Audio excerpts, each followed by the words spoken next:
Hi Lorraine, welcome to the vast amount of 20 or 21, 22 viewers.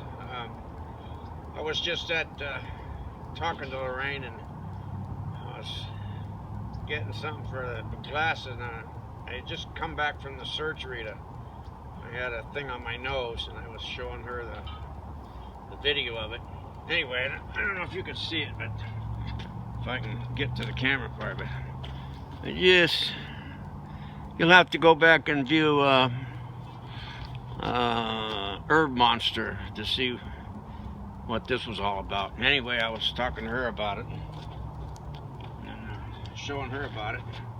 Anyway, I wanted to get back to for my kids and everybody, what Halloween was like in the 40s.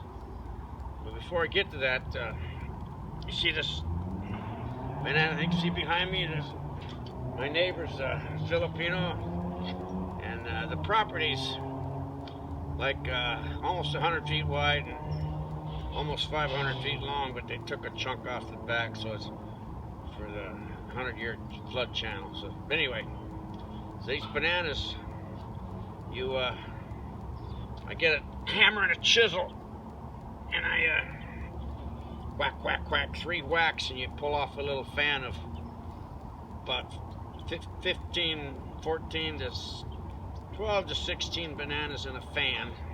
This is kind of a little batch because, you know, this has been a slow winter or whatever, summer. Anyway, there's some big bunches behind me. You can't see them. But anyway, getting back to Halloween in the 40s. So prior to the actual Halloween night, there'd be a lot of high school kids, and you know, with driver's license, and little kids with wagons taking anything that would burn. So this is in Normal Heights at Adams Avenue and 35th Street is John Adams Elementary, a big brick 2-story school and big play area, enough to have a gigantic bonfire. So all the week prior to Halloween, we'd go through the neighborhood. You got anything to burn, we'd go in people's backyards, and even old chest of drawers they want to get rid of, and anything wood went into that pile. I mean, that pile was as big as a house. And so a few days before too, each classroom or committee or whatever would start the booths. And the softball field is over in the corner of the schoolyard.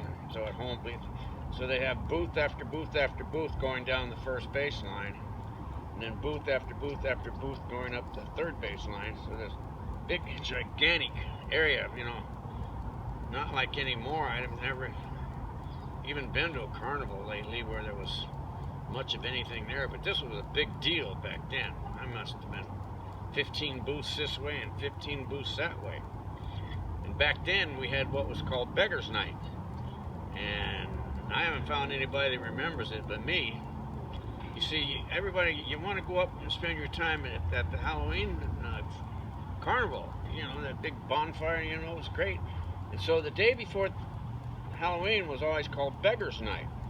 That's when you would go out and do your trick-or-treating. And when you'd come up to a house, the trick-or-treat, they would always ask you, if I don't give you a treat, what's the trick?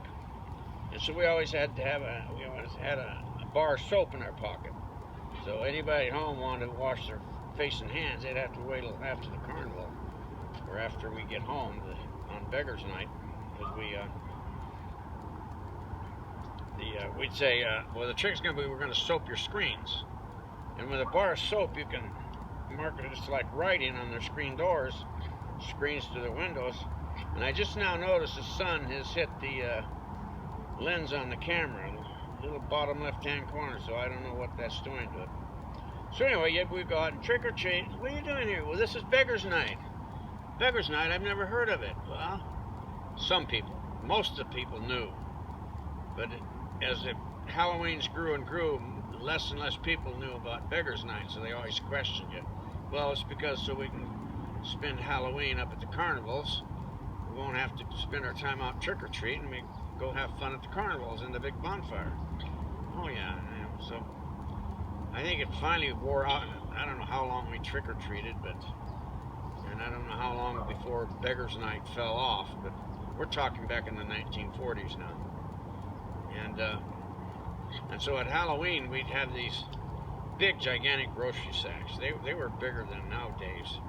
I can remember my poor mom, would go to the store, was a block and a half away, and she'd have these two big old grocery sacks. Boy, her arms must be burning trying to walk home with that, because we only get paid once a week and, all that baloney. And so we'd have to do all her shopping in one shot, no car.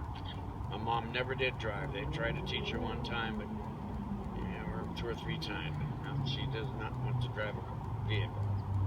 And so, then, I had three older kids. I'm the five kids. I'm the fourth rather down the line. My little brother. And so when we trick-or-treated, we would come home with these grocery sacks, filled. And I don't know, I would think if we'd have been smart, we'd have left the big bag at the sidewalk and went up with a little one.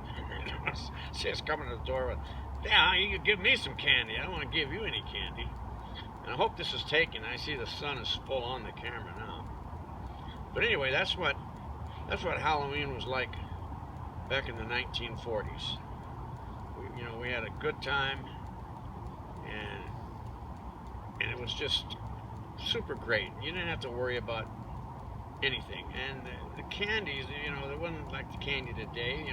Sometimes they'd give you something to eat. A piece of cornbread or an apple or a few nuts or orange or something they pick off their tree. It wasn't necessarily a big bowl of candy like it is today. So you got some good food on Halloween night. And so that was Halloween back in the 40s.